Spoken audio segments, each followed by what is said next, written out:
Dnyanradha multi-state ठेवीदारांचे चक्काजाम आंदोलन। नमस्कार मंडळी, मी सुनील, आपण पाहता सुनील न्यूज। तर मंडळी, ज्ञानराधा मल्टीस्टेट ठेवीदारांचे शिरूर कासारा येथे चक्काजाम आंदोलन आहे। ठेवीदारांच्या ठेवी परत मिळण्यासाठी हे आंदोलन चालू आहे। जी काही माहिती आम्हाला मिळत आहे, जशी माहिती आम्हाला मिळत आहे तशी माहिती आपणापर्यंत पोहोचवण्याचे कार्य सुनील न्यूज करत आहे। तरी आपण आपल्या चॅनलला सबस्क्राईब करायला विसरू नका आणि काय आहे संपूर्ण प्रकरण पाहण्यासाठी संपूर्ण व्हिडिओ पहा। चक्काजाम आंदोलनात सर्व ठेवीदार सहभागी झाले, त्याबद्दल सर्वांचे मी मनपूर्वक आभार व्यक्त करतो। दुसरी गोष्ट, या ठिकाणी माजी पाटील राखे, आदिनाथ खेडकर, उपजिल्हा प्रमुख अल्पसंख्याक शॉप लाला, युवकांचे तालुकाध्यक्ष साईनाथ डाकणे, सर्व शिवसेनेचे पदाधिकारी, सर्व त्या ठिकाणी जमलेल्यांना सर्वांना मी आनंदाचा मुजरा करतो। ज्ञानराधा मल्टीस्टेटच्या ठिकाणी जवळपास 1 वर्ष झाले, बरोबर आहे ना? जवळपास 1 वर्ष झालेलं आहे। या ज्ञानराधामध्ये ज्ञानराधा बँकेमध्ये विविध गोरगरीब लोकांनी आपली पुंजी जमापुंजी चोरी केलेली होती, थोडी या ज्ञानराधा मल्टीस्टेट बँकेमध्ये ठेवलेली आहे। या बँकेमध्ये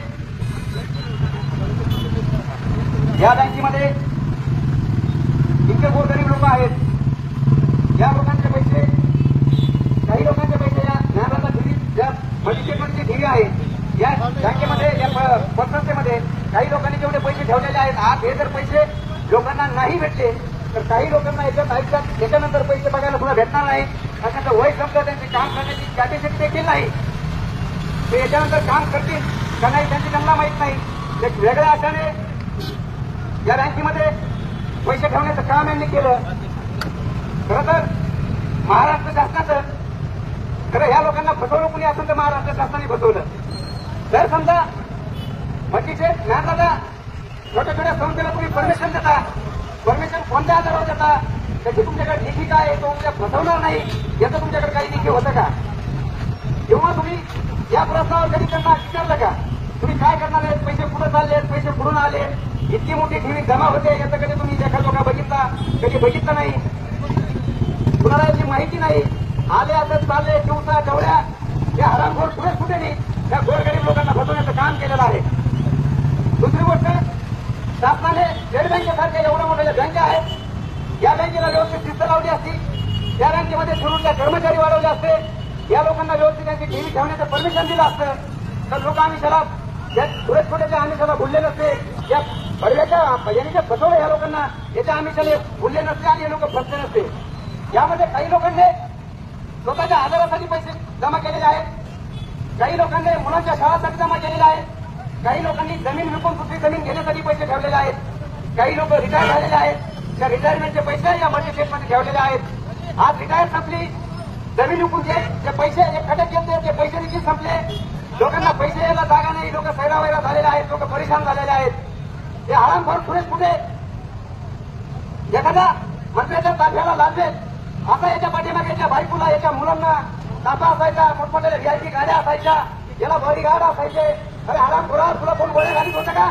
तू एवढ्या मोठ्या ताब्याच्या गाड्या घेऊन फिरत होता। ह्या लोक या गोरगरिबांच्या चेहऱ्याकडे बघ, जरा बाबांच्या चेहऱ्याकडे बघ, आमच्या डोळ्यात पाणी येतं की आपण काय करतो, आपण कुणाला फसवतो, आपण आपल्या देशात, आपल्या महाराष्ट्रात जाऊन आपल्या हिंदू बांधवांना फसवत असेल, आपल्या सर्व जाती धर्माच्या लोकांना फसवत असेल तर याच्यापेक्षा दुर्दैवी आणि याच्यापेक्षा मोठी लाजीवानी गोष्टी माझ्या दिसत नाही।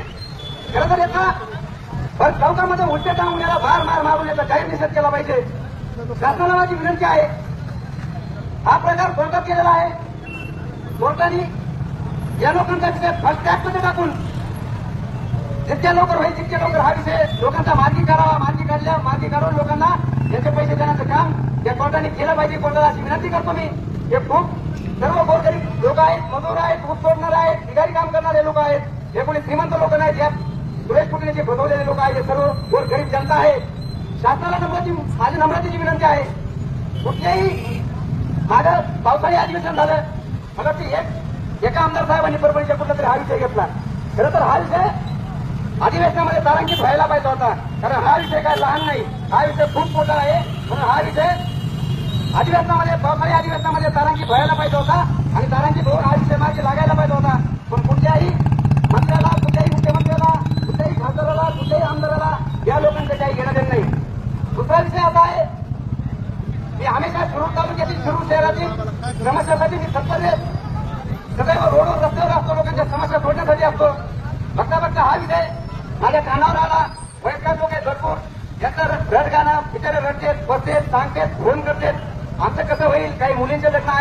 काही मुलींचे शाळा शिकण्याचा आज यांचे पैसे नसल्यामुळे शाळा बंद करायची वेळ आली. लहान लहान लेकरं आहेत, आजार आहेत, वयस्कर लोक आहेत, खाण्यापिण्याचे वांदे आहेत. या सुरेश कुठेने काही चांगली गोष्ट केलेली नाही. दुसरा विषय असा आहे, या विषयाकडे कुठलाच पक्ष, कुठलाच नेता, कुठलाच कुणी बघायला तयार नाही. पण मी माननीय आमचे परमेश्वर सातपुते सर जिल्हा प्रमुख हा विषय यांच्या कानावर घातला. त्यांनी उपजिल्हा प्रमुख आदिनाथराव खेडकर यांच्या कानावर घातला. या दोघांच्या अनुषंगाने मी ठरवलं की बाबा मंत्रिमंडळाचा विषय आपण आमच्या हातावर घेऊन आणि आपल्या कुरुल तालुक्यातील गोरगरीब लोकांना, गोरगरीब जनतेला न्याय देण्याचं काम आपण करू. आपण विरोधी पक्षनेते अहमद दानवे साहेब परमेश्वर सातपुते सरांच्या मार्गदर्शनाने, उपजिल्हा प्रमुख आदिनाथराव खेडकर यांच्या मार्गदर्शनाने हा विषय अंबादासजी दानवे साहेब विरोधी पक्षनेते यांच्या कानावर घालून हा विषय उद्धव साहेबांच्या कानापर्यंत आम्ही घातल्याशिवाय राहणार नाही. तुम्ही अजिबात काळजी करू नका. तुमच्या पाठीशी शिवसेना, उद्धव बाळासाहेब ठाकरे हा पक्ष गंभीरपणे उभा आहे. या तालुक्याचा तालुका प्रमुख, या तालुक्यात या जिल्ह्याचे उपजिल्हा प्रमुख म्हणून आम्ही तुम्हाला मनात सोडणार नाही, आम्ही तुम्हाला अर्ध्यावर सोडणार नाही. येणाऱ्या 2 महिन्यावर निवडणुका आलेल्या आहेत. तुम्हाला खरा आणि महत्वाचा मुद्दा सांगतो. येत्या 2 महिन्यावर विधान परिषदेच्या निवडणुका आलेल्या आहेत, आमदारकीच्या निवडणुका आलेल्या आहेत. सर्व माझे वडीलधारी माणसं आहेत, बंधूसारखे माणसं आहेत, वयस्कर सर्वांना विनंती करतो, या आंदोलनामध्ये आपल्या सर्वांचे पैसे गुंतलेले आहेत. सर्वांनी कष्ट करून ठेवलेले पैसे आहेत. सर्वांना एक नम्रतेची विनंती आहे. सचिन भाऊ उभाईने हा विषय हातावर घेतलेला आहे. ज्या माणसांना मी मनापासून मनाचा मुद्रा करतो, सल्यूट करतो. आपल्या तालुक्यामध्ये ज्या भाऊंचं शाळेत भाई असेल, माय फर्निचरचे मालक महेश डोंगर सर असतील, यांनी हा विषय खूप चांगल्या पद्धतीने हाताळलेला आहे. पण या विषयाला जोपर्यंत राजकीय वळण लागत नाही बांधवांनो, तोपर्यंत हा विषय मार्गी लागणार नाही. जोपर्यंत या विषयाला राजकीय वळण लागत नाही तोपर्यंत हा विषय कधीच तोंडावर येणार नाही. याचं दुःख कधी फुटणार नाही. हे विचार केला, हे विचारपूर्वक करूनच आज तुमच्या समोर आलेलो आहे, तुमच्या समोर बोलतोय. त्यांच्यात फार विचारपूर्वक करून बोलत आहोत. येणाऱ्या निवडणुकीमध्ये मी मनातून तुमच्या प्रश्नासाठी मनोमनी माझ्या मतात पेटवण्याचं काम केलेलं आहे. बांधवांना आपल्याला येणाऱ्या काळात काय करायचंय, मन देऊन ऐका, लक्ष देऊन ऐका. हा विषय खूप महत्वाचा आहे. हा विषय इतक्या सहजासाठी मिटणारा विषय अजिबात नाही. जो कोर्टात जाऊन बसलाय, त्याला वाटत असणार तर कोर्ट ठीक जेव्हा निकाल करू, वकिलाला 5-10 लाख रुपये देत राहू. त्याला काय लुटलेलं आहे त्यांनी जवळ्या दिवसात लुटलेला आहे.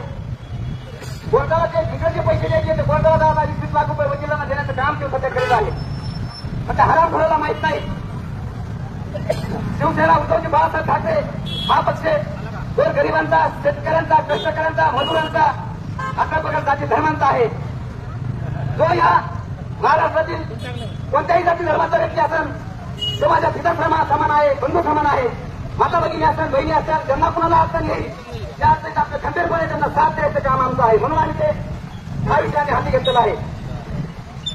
येणाऱ्या काळामध्ये जेवढा मोठाले लोकप्रतिनिधी आहेत, आमदार आहेत, खासदार आहेत, आदरणीय बजरंग बाप्पा सोनवणे निवडणुकीच्या अगोदर दोघंही नवरा बायको रात्रंदिवस पिंडून गाडीत होते.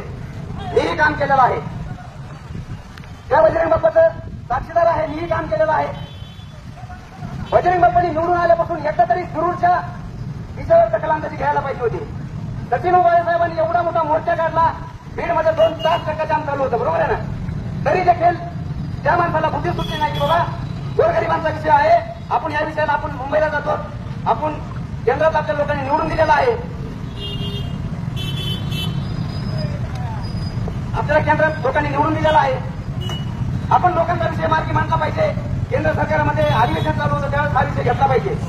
पण आता कुठल्याही आमदारांनी, कुठल्याही खासदारांनी, कुठल्याही पक्षाने हा विषय घेतला नाही, बरोबर आहे ना. आजपर्यंत तुमच्याकडे कुणी टुकून बघितलं नाही.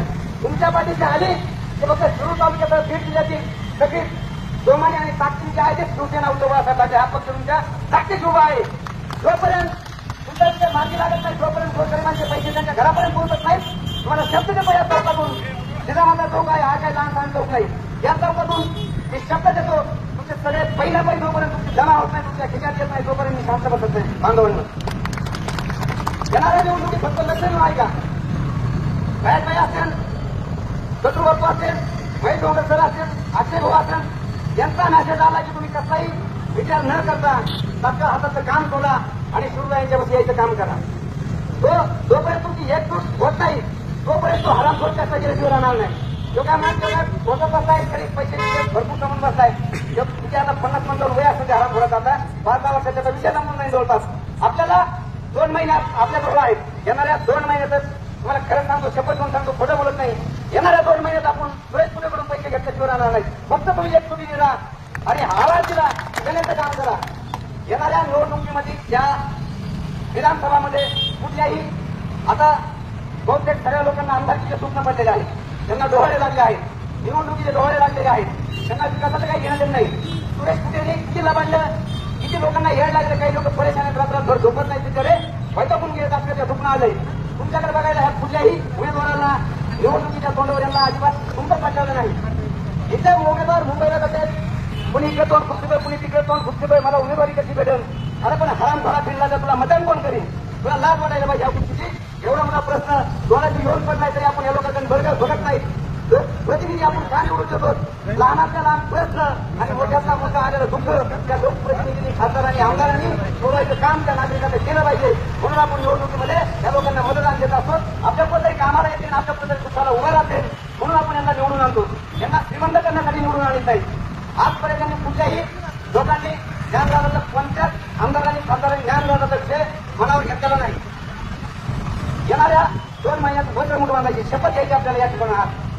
त्यांना माहीत नाही जे गणित मी केले. त्यांना हे जे लोकप्रतिनिधी आहेत त्यांना आमदारचे डोहाळे लागले, जे डुबी आहेत त्यांना माहीत नाही. आपला बीड जिल्हा 31 लाख लोकसंख्येचा आहे.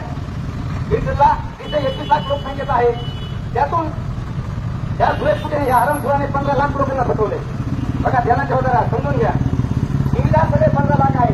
बीड जिल्हा 31 लाख लोकसंख्येचा आहे. आणि आपल्याला काय करायचं आता? आज आपल्याला या ठिकाणाहून मी सांगतो म्हणून ऐका रे, माझ्यावर भरोसा ठेवा. या ठिकाणी अशी शपथ घ्यायची आपल्याला.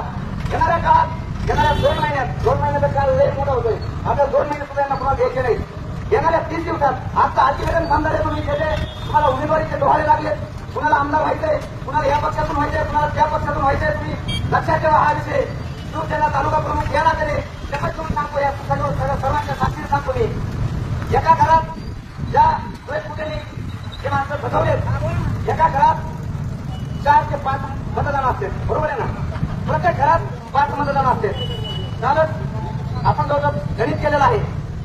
मला वाटतं आपल्या बीडमध्ये, आपल्या शिरूर तालुक्यामध्ये काहीतरी 40,000 लोक आहेत. किंवा बरोबर आहे ना? आपल्या शिरूरमध्ये 40,000 आहेत.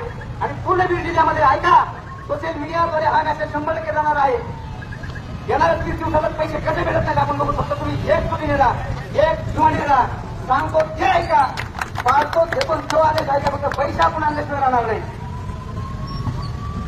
येणाऱ्या काळामध्ये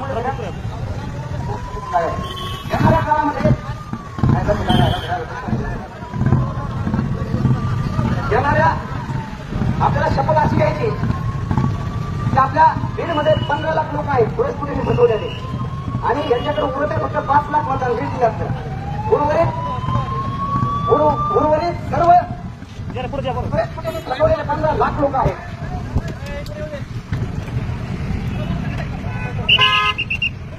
काळामध्ये